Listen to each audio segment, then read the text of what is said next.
BNP কি সংস্কার চাইতেছে? বিএনপি তো একটু সংস্কার চাইতেছে না। বিএনপি তো শেখ হাসিনা যেইভাবে একটা যেরকম একটা প্রবল প্রতাপশালী প্রধানমন্ত্রী শাসিত সরকার করছিল, সেই একই রকম একটা প্রবল প্রতাপশালী প্রধানমন্ত্রী শাসিত সরকার যেন নিশ্চিত থাকে, সেইটা নিশ্চিত করার ব্যাপারে কথা বলতেছে। সংস্কার শব্দটাই তো বিএনপি শুনতে চায় না।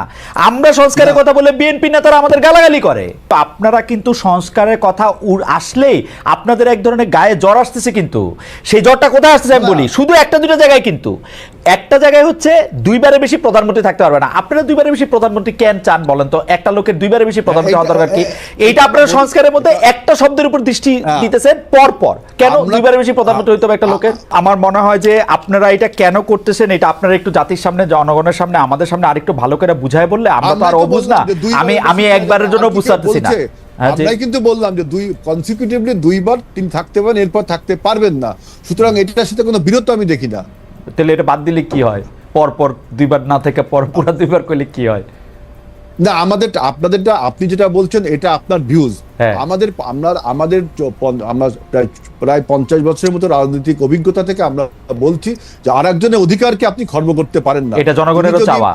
থার্ড টাইমের পরে ফোর্থ টাইম তিনি যদি হতে চান, থার্ড টাইম বাদ দিয়ে হতে চান, তার যদি সেই সক্ষমতা থাকে, সেই যোগ্যতা থাকে, জনগণ যদি তাকে ভোট দিতে চায়, তার যে প্রিভিলেজ, এই নাগরিক অধিকার, এটাকে আপনি বঞ্চিত করবেন কেন? বঞ্চিত করবেন এটা আপনি মনে করছেন যে এটা অধিকার, কিন্তু আমরা জনগণ যারা, তারা আমরা বুঝতে পারতেছি না যে আপনি কেন দুইবারে বেশি আপনার প্রধানমন্ত্রী থাকতে হবে। দেখেন, পৃথিবীর কোন দেশে একজন পলিটিশিয়ানের ছেলে পলিটিশিয়ান কি হয় না? হয়। আপনার নেহেরুর মেয়ে আপনার ইন্দিরা গান্ধী কি হয়েছে না? ইন্দিরা গান্ধীর ছেলে সঞ্জয় গান্ধী, রাজীব গান্ধী হয়েছে না? তার ছেলে এখন রাহুল গান্ধী হচ্ছে, এবং খুব খারাপ স্থানে কি হচ্ছে না? এবং খুব খারাপ উদাহরণ হিসেবে হয়েছে, খুব খারাপ উদাহরণ হিসেবে হয়েছে। এই জন্য আজকে কংগ্রেস শেষ। আপনি খুব ভালো উদাহরণ দিয়েছেন, এই জন্য কিন্তু আজকে কংগ্রেস শেষ। কংগ্রেস শেষ কিন্তু আজকে। হ্যালো ভাই, আমরা লক্ষ্য করতেছি যে বিএনপি নানা ধরনের রাজনৈতিক দলগুলোর সাথে ধারাবাহিকভাবে বৈঠক করছে। জুলাই মিত্র হিসাবে আপনারা তো আপনারা বলছেন যে এটা সমমনা রাজনৈতিক দলগুলোর সাথে বৈঠক, কিন্তু জুলাই বিপ্লবের অংশ হিসাবে এনসিপিও তো আপনাদের সমমনা। এনসিপিদের আসলে এই বৈঠকে এনসিপিকে এই বৈঠকে আপনারা আমন্ত্রণ জানিয়েছেন কিনা, জানাবেন কিনা, তাদের সাথে আলোচনা করতেছেন কিনা, করবেন কিনা? এটা একটা কেমন কথা না যে অন্য অনেক রাজনৈতিক দলরা আপনারা আমন্ত্রণ জানিয়েছেন, এনসিপিকে আপনারা আমন্ত্রণ জানান নাই। এইটা কি আপনারা ইচ্ছা করে ওনাদেরকে বাদ দিতে চাইতেছেন? এনসিপিকে আপনাদের প্রতিপক্ষ মনে করতেছেন? কেন? না, আসলে ধন্যবাদ। আপনার প্রশ্নটা খুব আপনার কন্টেম্পোরারি এবং ইম্পর্টেন্ট প্রশ্ন, যে এনসিপি কে আমরা যে ডাকিনি, ডাকবো না, এই কথাটা ঠিক না। আমাদের সাথে এতদিন যারা অভ্যুত্থানের শক্তি ছিল, আমরা একসাথে 17 বছর যে আন্দোলন সংগ্রাম করেছি, তাদের সাথে আমাদের আলোচনাটা এখন চলছে, এবং একটা পর্যায়ে এনসিপির সাথে আলোচনা হবে। এখানে আরেকটা বিষয় হলো যে এনসিপি এখনো কিন্তু নিবন্ধিত রাজনৈতিক দল না, এখনো আপনার একটি রাজনৈতিক দল হয়ে উঠছে। এবং আপনার আমি মনে করি এরা যেহেতু এখনো আপনার কোনো ঘোষণা দেয়নি, তাদের রাজনৈতিক ম্যানিফেস্টো দেয়নি, ঘোষণা হয়নি, কোনো কর্মসূচি দেয়নি, এখনো ওইভাবে রাজনৈতিক দল হয়ে উঠেনি। রাজনীতিতে একটা তারা রাজনৈতিক দল হিসেবে আত্মপ্রকাশ করেছে, আমরা সাধুবাদ জানাই। আমি একটা কথা বলি, হয়তো এবার নির্বাচনে, আমি ছোট করে একটু কথা বলি, হয়তো নির্বাচনে এবার বিএনপি জয়লাভ করবে, হয়তো আপনি মন্ত্রী হবেন, প্রতিমন্ত্রী হবেন, আরো গুরুত্বপূর্ণ দায়িত্ব পাবেন, যদি পান আমার জন্য সুবিধা, কারণ আমি আপনার একটু হলেও পরিচিত, আমাদের আগের বন্ধুত্ব রয়েছে। কিন্তু হেলাল ভাই, একটা কথা, আপনি কি এই যে এনসিপি নিবন্ধন পায় নাই, এই জন্য টাকা, এটা দিয়ে কি শাক দিয়ে মাছ ঢাকার কথা, শাক দিয়ে মাছ ঢাকতেছেন না? আমি তাদের সাথে, আমরা বলছি তাদের সাথে আলোচনা হবে। আপনার যেহেতু আমাদের সাথে যে অন্য রাজনৈতিক দল 17 বছর আমরা রাজনীতি করেছি, তাদের সাথে ধারাবাহিকভাবে হচ্ছে, একটা পর্যায়ে যায় এনসিপির সাথে আলোচনা হবে। তাদের সাথে হবে না তা বলনি, আমি বলছি তারা এখনো একটা সোশ্যাল শক্তি, সোশ্যাল ইনফ্লুয়েন্সার হিসেবে এখনো রয়েছে, রাজনৈতিক দল হিসেবে আত্মপ্রকাশ করেছে। তারা এখনো রাজনৈতিক ঘোষণাপত্র, কর্মসূচি, ইডিওলজি এইসব এখনো তারা দেয়নি।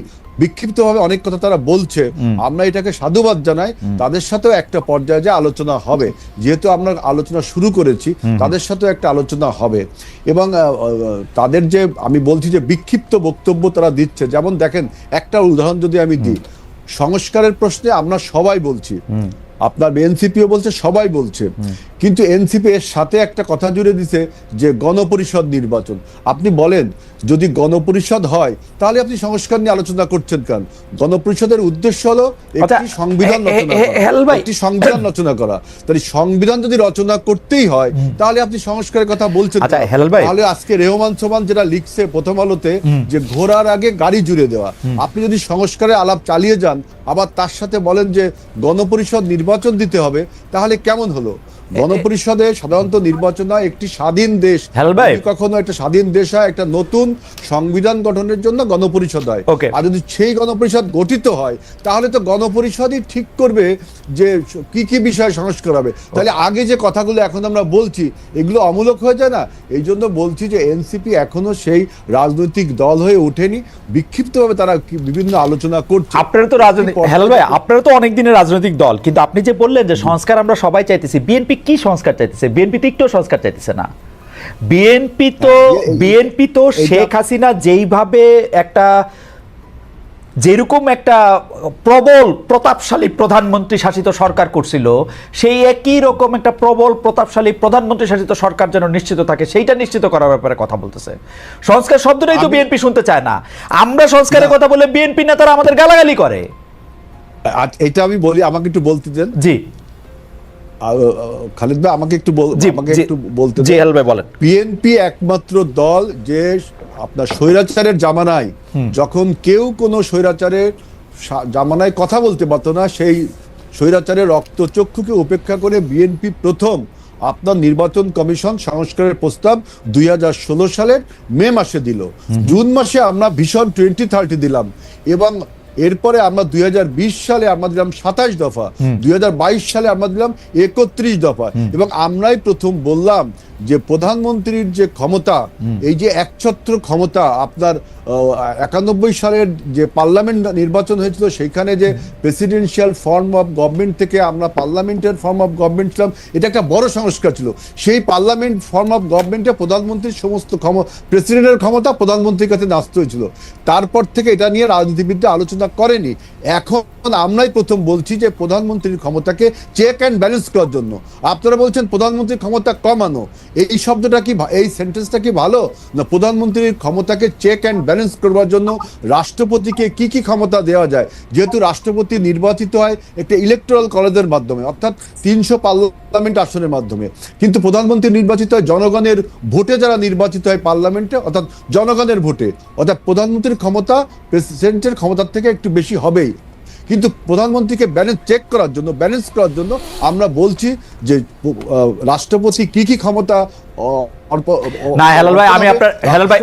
কোন কোন বিষয় আলোচনা হবে, আমরাই তো প্রথম বললাম। অবশ্যই কেউ বলছে, আমরাই তো প্রথম সংস্কারের কথা কিন্তু আমরাই বলেছি, আর তো কেউ বলেনি আগে, এবং এখনো সেটা আমরা হেলাল ভাই আপনারা সংস্কারের কথা আগে বলছেন, সেই ব্যাপারে তো আমরা কোনো দ্বিমত পোষণ করতেছি না, কিন্তু আপনারা কিন্তু সংস্কারের কথা আসলেই আপনাদের এক ধরনের গায়ে জ্বর আসতেছে। কিন্তু সেই জ্বরটা কোথায় আসতেছে আমি বলি, শুধু একটা দুটো জায়গায়। কিন্তু একটা জায়গায় হচ্ছে দুইবারের বেশি প্রধানমন্ত্রী থাকতে পারবে না। আপনারা দুইবারের বেশি প্রধানমন্ত্রী কেন চান বলেন তো? একটা লোকের দুইবারের বেশি প্রধানমন্ত্রী হওয়া দরকার কি?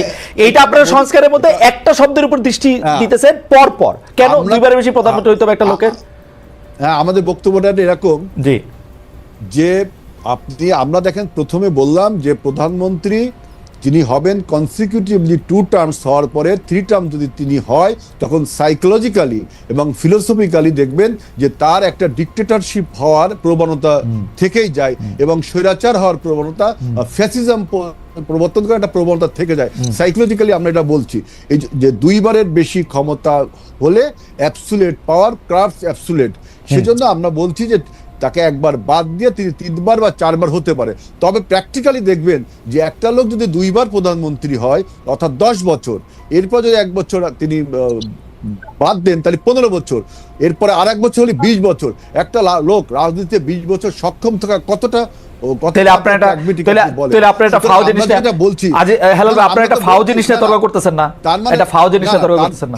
ফাউ কেন? আমরা বলছি যে অ্যাবসলিউটলি নাথিং জিনিস নিয়ে, যদি তিনি 2 বছরের 2 বার থাকতে পারে তাই 3 বার থাকতে পারবে না, কারণ সাইকোলজিক্যালি তার মধ্যে ফ্যাসিজমের একটা প্রবণতা লক্ষ্য করা যায়। এই জন্য আমরা বলছি, কিন্তু আপনি একজন লোক যদি সক্ষম থাকে 3 বারের পরে 4 বারের পর, তখন তো তার অধিকারকে আপনি খর্ব করতে পারেন না।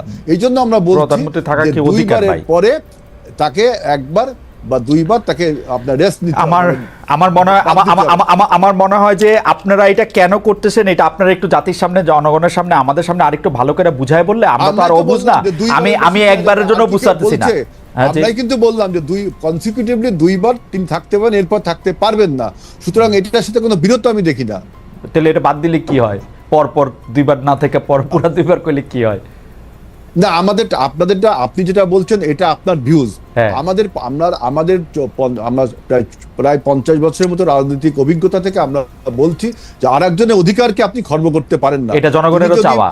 থার্ড টাইমের পরে 4th টাইম তিনি যদি হতে চান, থার্ড টাইম বাদ দিয়ে হতে চান, তার যদি সেই সক্ষমতা থাকে, সেই যোগ্যতা থাকে, জনগণ যদি তাকে ভোট দিতে চায়, তার যে প্রিভিলেজ, এই নাগরিক অধিকার, এটাকে আপনি বঞ্চিত করবেন কেন? বঞ্চিত করবেন এটা আপনি মনে করছেন যে এটা অধিকার, কিন্তু আমরা জনগণ যারা তারা আমরা বুঝতে পারতেছি না যে আপনি কেন 2 বারের বেশি আপনার প্রধানমন্ত্রী থাকতে হবে। আপনি যদি 2 বারের বেশি প্রধানমন্ত্রী হওয়ার জায়গা থাকে তাহলে অন্য কেউ তো।